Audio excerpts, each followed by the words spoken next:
Lahat pala ng pinagdadaanan ng buhay, pilit kong kinalimutan at hindi siya pwedeng takpan na lang ng brand new car, brand new watch, or world-class travel. Kung hindi, ang sagot din ng external problem ko is internal problem. And all of a sudden, I dropped everything just for me to get back my life. Habang lumalaki tayo, ang dami nating mga hinanakit sa buhay, hindi kayang takpan ng success at pera yung trauma na napagdaanan natin habang lumalaki. As simple as nung maliit ka, si nanay kailangang umalis ng bahay kasi magtrabaho, feeling mo iniwanan ka. Hindi niya naman sinadya yon, kaso lang trauma mo yon at bit-bit mo yon. Kaya every time meron kang kaharap na tao, lagi mong pagdududahan, iiwanan ba ako nito? Hindi. That was going on in my life. And I guess, general assessment ng mga tao, ganun eh. Ang hinahanap at hinahabol lagi nila sa buhay is yung resulta ng financial. Resulta na magkabahay, magkakotse, resulta na magka-savings, makalagpas sila dun sa poverty line. Pag nakarating ka pala dun sa tuktok, dun mo palang malalaman kung ano talaga yung tunay na mga problema mo sa buhay mo. Correct. I'm not saying na hindi nakakaroon ng kaligayahan ng pera or success. At ang sinasabi ko, mababaw. Mababaw. Why?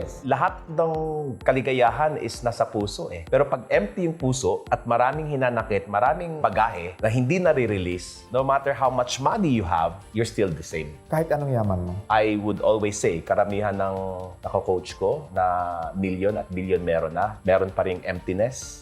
So, ang opposite ng emptiness is fulfillment. Exactly. How can you be fulfilled in your life? Feeling good about yourself when I am by myself. Whether may pera o wala, may relationship ako o wala, or I'm fit or not, happy ako tungkol sa aking sarili, especially sa kung ako'y nag-iisa. Paano ka magiging masaya nang nag-iisa ka? Kaya nga marami daw taong lonely, it's because they don't like the person who they are alone with. Most of humanity, and this is based on the coaching that I've learned, tatlo lang issue natin sa buhay. Una is feeling mo, I am not good enough. A lot of people, when they are in a state of creating things and they're very perfectionist, no matter how much they work hard, no matter how much they achieve something, hindi pa rin sila satisfied. And that brings a lot of emptiness. Bakit? Because feeling nila, they're not good enough. Siguro habang lumalaki, na-compare ka. Anak, hindi may pinsan mo magaling. Sana galingan mo. So now you start proving. That's one. Some people is, I am unloved. In a romantic relationship, lagi kang naghahanap ng kalinga, ng attention, mahirap kang pagsabihan. Kasi nga, feeling mo hindi ka mahal. Papansin parate. Again, these people are not bad people, maybe because siguro nagpalaki sa kanila, hindi yung dapat magpalaki. Most probably, yung mga anak na mga OFW. Parang lumaki ako, dapat si nanay at si tatay nandito. Bakit